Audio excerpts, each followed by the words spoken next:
মাত্র 5 ফুট 5 ইঞ্চি উচ্চতা নিয়েও 3 দশক বলিউড শাসন করেছেন। এবার আরও এক কাণ্ড ঘটালেন তিনি। একেবারে রাস্তায় নেমে বড়া পাও বিক্রি করছেন আমির, আবার সঙ্গে দিচ্ছেন কাঁচা লঙ্কা।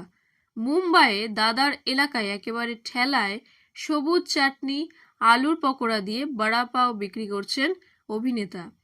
শুধু বিক্রি করছেন তা নয়, নিজেও খেয়েছেন এক টুকরো। অভিনেতাকে দেখতে রাস্তায় বিপুল ভিড় জমে যায়।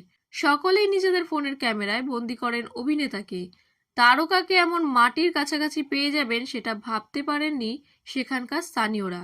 যদিও এত কিছুর মধ্যে অনেকেই প্রশ্ন তুলেছেন আমিরের হাতে দস্তানা নেই কেন। অন্য আর একজন প্রশ্ন তোলেন, আমির খালি হাতে এভাবে বড়াপাও বিক্রি করছেন কেন। যদিও অনেকের ধারণা আমির তার আসন্ন ছবি সিতারে জামিন পারের প্রচার শুরু করে দিয়েছেন।